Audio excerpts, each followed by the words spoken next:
Very good morning to you all. I'm an Irishman. I come from the north of Ireland, and sometimes when I speak I live in France. Our community is based in the south of France. I have to begin my talks or my reflections with an apology for my accent, because it can be very difficult for people to understand in French, but even in English I think it can be difficult for you. I'll try and speak clearly. As Christian said, I was ordained just over 2 weeks ago, so I'm still getting used to being this side of the ambo. It's quite a privilege to be ordained a priest. It's a great joy, and it's an incredible vocation. In 1993, now I'm no spring chicken. I didn't come immediately to Christ. I had a different idea about my life when I was young, and so when I was about 18 or 19, I went to university in Belfast, and that was in 1992. And I was 18, and I studied economics, and at that moment I did have a prayer life, and was very open to whatever God wanted me to do, but I had very many desires in my own heart, desires for things like a career, and desires for a relationship, and for a wife, and for a family. Those desires were strong. And then as I went to university, those desires that we all have, they become expressed in our life. And so as university, as maybe you know, it's a very social place, and so going out and socializing and different things, they became part of my life, and prayer sort of waned a little bit because the desire wasn't as strong as it once was. So I finished my degree, and I decided, maybe a little bit like Levi, to become a tax collector. I became an accountant. I began working in a tax department, and then into audit, and eventually into consultancy. And I spent 8 years as an accountant, and with a very fixed idea of what I wanted in life. And some of that it's not so much money, it's a part of it, but the desire that's there is perhaps for security that we have to make for ourselves. And also a very strong desire at that moment in my life was to get married and have a family. And I was in a relationship for most of my 20s with a woman. And I was very serious about that and wanted to get married. So a little bit of context. 1993, there was a Eucharistic Congress, and in 1993, Pope John Paul II expressed his desire and his vision for the Church, and he did that in Seville. And he said that his vision for the Church was that for each parish to have what he called permanent exposition of the Most Holy Eucharist.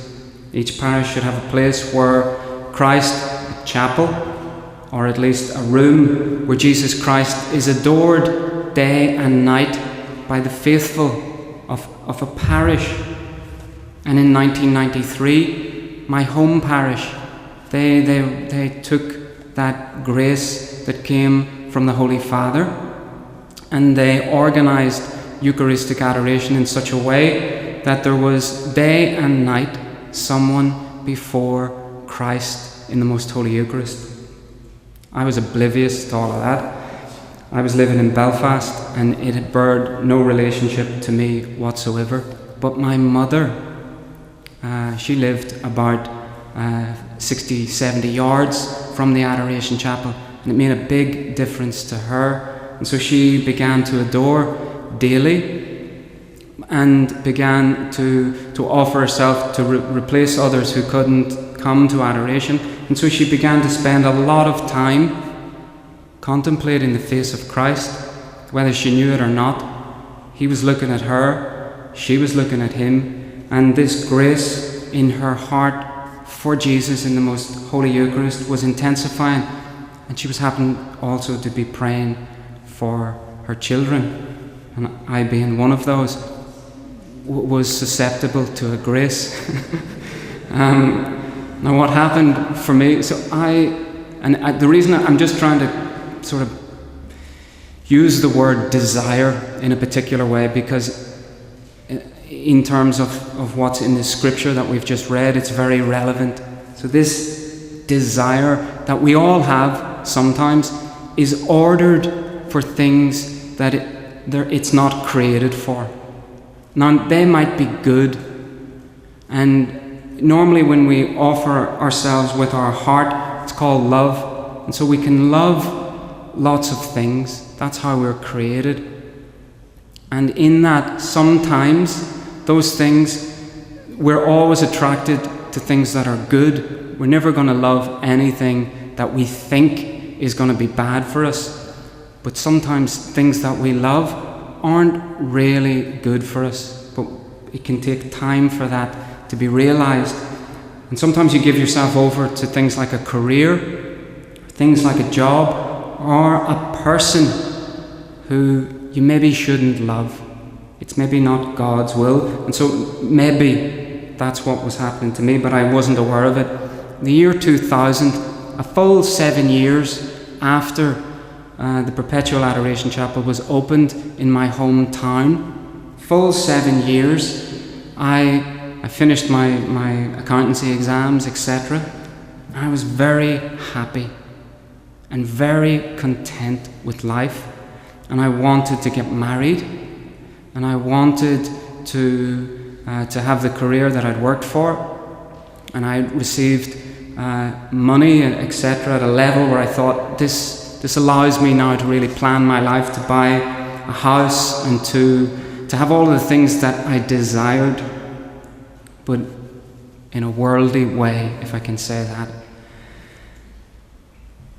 In the year 2000, I was in Rome, and I was in St. Peter's Basilica on holiday. I just happened to be there because when you're in Rome, that's what you do. Now, I never lost the practice of going to Mass every Sunday. I would have walked 50 miles if need be to get to Mass. That's how I was brought up. But I did lose very much any sort of personal relationship with Christ, and for many years lived in a situation of doubt. Was he really God's Son? And did he really intend for the church to be the church, the priesthood? All of those doubts that can come when you stop praying. That's the fruit of not praying, doubt. And so I had those in my mind and was being influenced by the culture in a very strong way, and perhaps it's the case for many people. They're influenced very strongly by our culture. It's a very strong culture that we live in.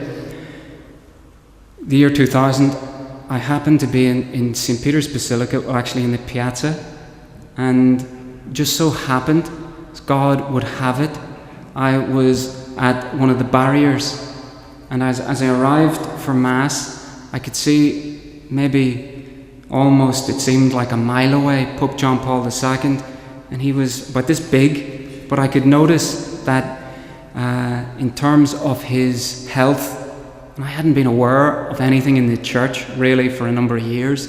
It's like the Pope is very sick. He's got Parkinson's disease and he's bent over. So I had this sort of, would they not just let him retire? That was my thought. And so I was thinking, the poor Pope.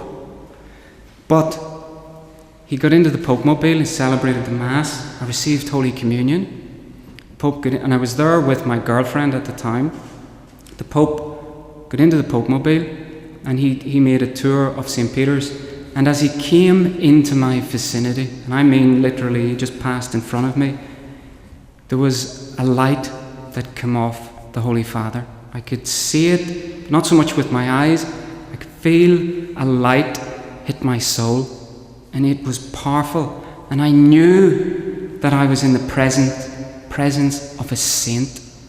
And so this blast of holiness, it's like a sandblast into the soul, just woke me up out of whatever sleep I'd been in. And that was at about 12 o'clock on a Sunday afternoon. And at that very moment, my mother was doing her rota of adoration in Armagh. And so she, I'm sure, I'm positive that she won for me this grace to be in the right place at the right time. How many saints do we have in our history and in our time? But to have something come at the order of grace from a saint into my soul, I was converted more or less on the spot. And so I received a light, and a deep light, and a deep interior light, almost like a demand coming from Jesus Christ. And it was just very clear: are you going to pray, or are you not going to pray? Are you going to give yourself over to prayer, or are you not? And it was immediate. Well, I have to pray. So that was the grace. I have to pray. And I made a promise to Christ. I said, I will offer you 1 hour every day. I made that promise, and that promise was true. So I knew it. I was convicted in it. I said, I'm going to do this no matter if it kills me. I'm going to offer Jesus 1 hour every day. And immediately, because of that promise, which comes from His grace, I received my baptismal grace, which is the faith. So in my soul, I believed that Jesus Christ was alive. And so all those doubts, they went like that. Jesus Christ is living. That is the grace of our faith. He's resurrected. He didn't stay in the tomb by His own power. He rose, and He walked out of His own tomb as Almighty God. And so that conviction came into my soul and was so strong that it just propelled me to prayer, and it propelled me to adoration. And so as I come back to Rome, as I come back to Ireland, I sought out Christ in adoration. So I said, Lord, I'm going to give you a holy hour every day. I might as well do it in the adoration chapel. Now, I wasn't really aware of what adoration was. I just knew that my mum went there, and all of the people in the parish who prayed went there. Now, I had an idea that, like, I was at devotions when I was young, Sunday devotions, so that when we come in front of the Lord, we would do a double genuflection. But that was really the distinction. I didn't have much of a knowledge. I was coming to this fresh.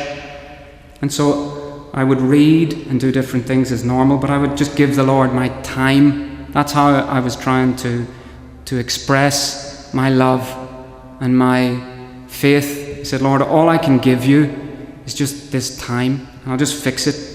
The minute I come in to the minute I go, it's yours. But I'll fix it and I'll give it to you.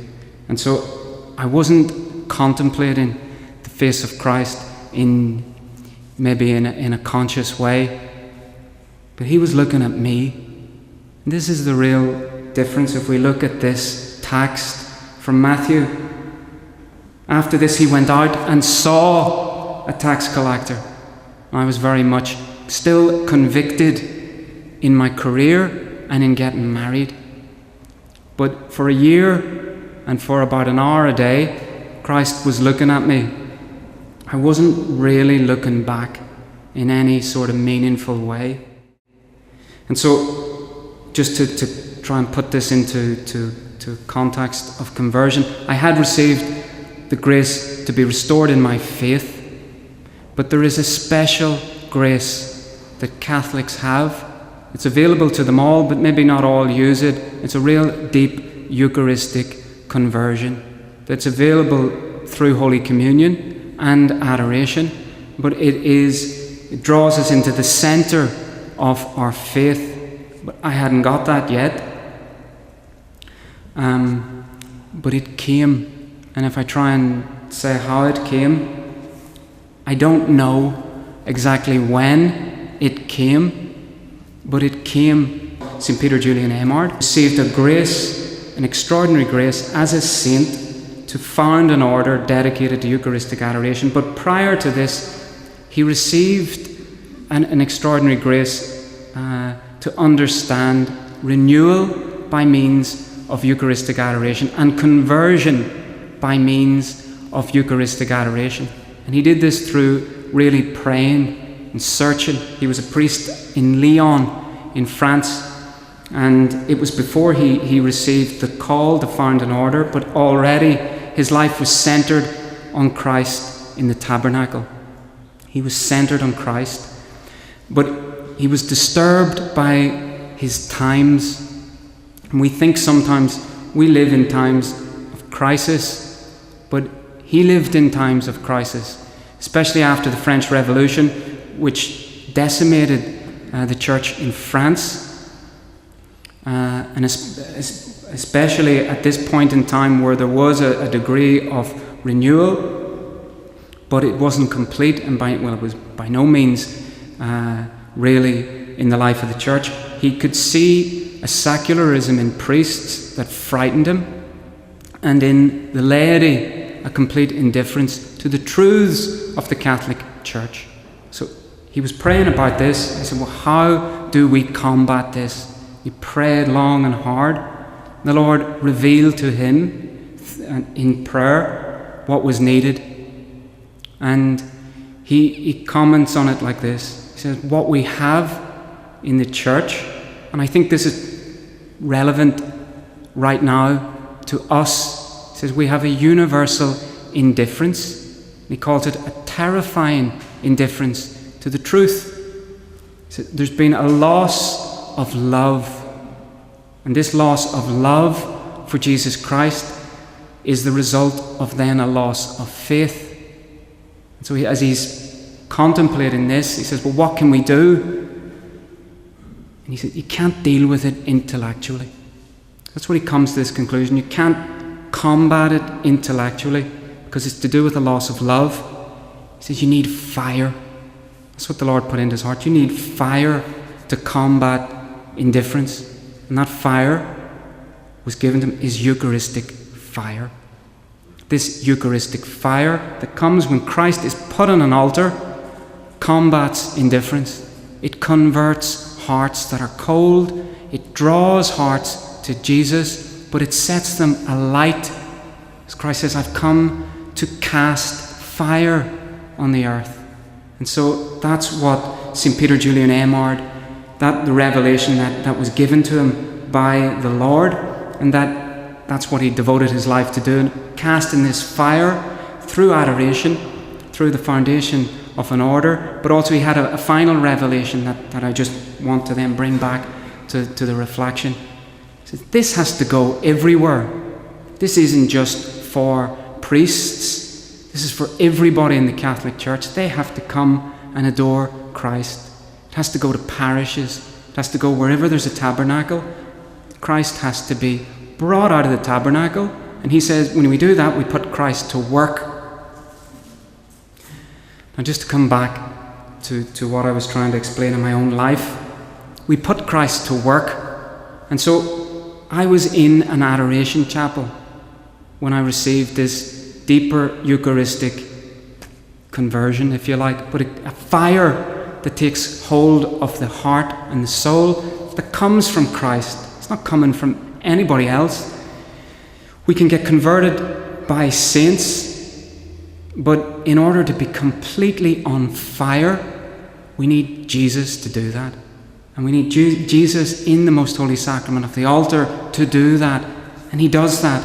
And so, where I was adoring, there was 8 years of continuous adoration, day and night. And so this is what I just want to introduce as a thought. It's just a thought that I have, a pious thought. It's not a teaching of the church. That adoration increased the light that comes out of his face. That adoration, hour after hour, intensifies the light that shines in Christ's face. And so as I come into his presence in year 8 of that adoration, that fidelity, day and night, people getting out of their beds in the middle of the night to come to Christ, where does that grace go? It goes for souls. It goes into souls. Christ converts. And so here in the gospel that we've read, it comes after a period of time where Christ is surrounded by his disciples, surrounded by those who love him and are truly adoring him. The apostles adored the Lord in his mortal body.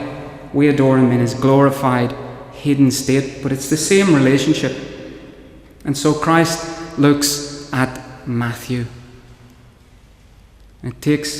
For me it took a bit of time, but that looking back came on a given moment in time.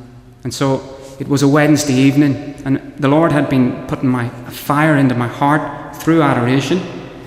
But on a Wednesday evening, I'd been faithful to my hour for about a year, every day. So it didn't come the first hour. How many hours is that? Maybe 300-400 hours of adoration, where you're just tested in your faith. You're just coming in, and you're sometimes bored, distracted, etc. You're tested. Are you going to be faithful? Are you going to hold the grace that Christ is going to give you? So sometimes by faith, Christ increases a capacity in us so that he can pour in grace.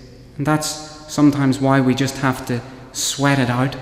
As Padre Pio once said, someone asked him, "How do you pray?" He says, "I just fix the time." That's simply what he answered. He fixed the time. And so when we do that, Christ can increase the capacity of our souls. And so that's what he was doing with me through adoring in this perpetual chapel of adoration. I came before him one evening. I was racked, tired, and all I wanted to do was go to bed. And I had a job to do. I was working for a government. I was still working for a private enterprise, but they sent me out because of Northern Ireland.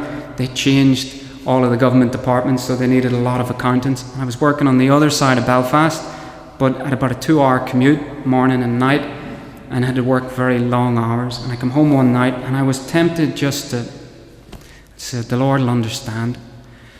I thought, well, maybe he won't. So I got out of the house and went down to the adoration chapel and went in and bowed down and was going to do my usual sort of prayer routine. And just as I looked up, I just knew I was being looked at. My soul was penetrated by these divine eyes that are present in the tabernacle, that come out to look at us when he is put into a monstrance. These eyes that are incarnate, divine gaze that's incarnate in a person, in a face. He's there, present. That face is present at the right hand of the Father, rose up, ascended into heaven, and is present in the Most Holy Eucharist. You can find it nowhere else. That face that looked on Matthew, that face that looked on John, Peter, all the apostles, is present in the Most Holy Eucharist and looks at us. Now, it takes some time for us to come to know that. But when you come to know that, that is a deep Eucharistic conversion. It happens all over the planet right now in adoration chapels. I'm just giving you, the Lord's allowed me to come and give you a testimony, but you probably know this better than I do. This being seen, let's put it like that, being seen Eucharistically changes everything in the heart. And the minute that Jesus did that and allowed me to know that he saw me, it was only then did I hear the words, follow me. I didn't hear them here. They're pressed into the heart, the same way as face is impressed into the soul, so that the soul knows the beloved in adoration. His words, they become impressed into the heart, and he just said, follow me. And every soul is called to this an abandonment. It's vocational in each one of us. Some of us are called to be married, but it's still an abandonment of things that are going to be obstacles to our perfection. Sometimes those are things like alcohol, and in many young people today, it's things that come through the internet. Things like pornography is rampant in our society. It's things that only Christ can free us from right now. We don't have a prophet or a saint who's going to do this work, but we have Jesus Christ, and we need no one else. And when he's present this way on the altar, this is what he does. He helps us overcome these things. He gives us the grace to abandon all things, and the soul can choose him. And in that choice, the soul can contemplate his face, but it is a choice for holiness.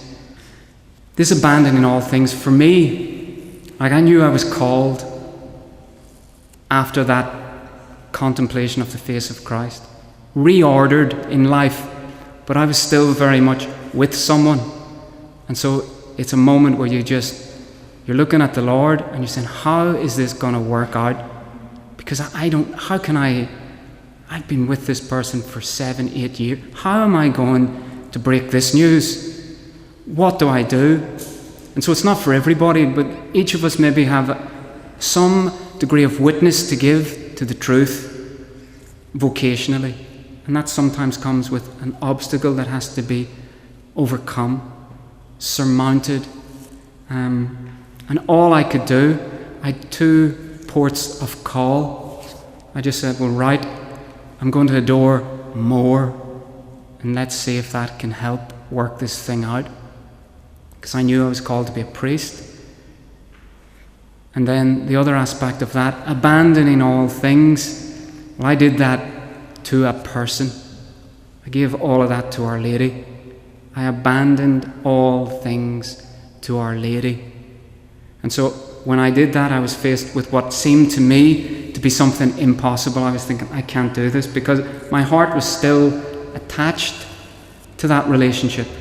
It wasn't as if the Lord works miracles that doesn't involve pain and suffering.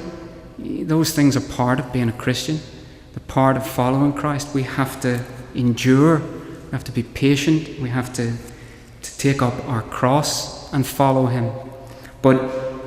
So I had this awareness, this is going to really hurt this other person. And that was what was weighing most on me. It was going to hurt me too, but to break a heart isn't easy. To break 2 hearts, my own in the process, isn't easy. But we can't do this on our own, whatever it is for Christ. But these lessons are learned at the beginning. So Christ shows us a way, a path to him. And so that path to deeply, because I had a deep draw to contemplate his face after that moment of pure divine grace.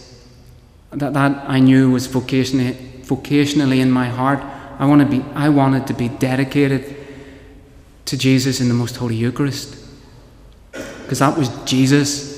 There's no point making a distinction that we don't have to make. That is Jesus. I wanted to be dedicated to him with my life, because that's the grace that he gave.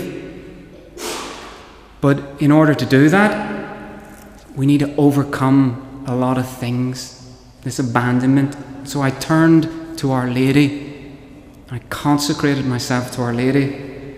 And within 5 weeks of doing that, the path was opened.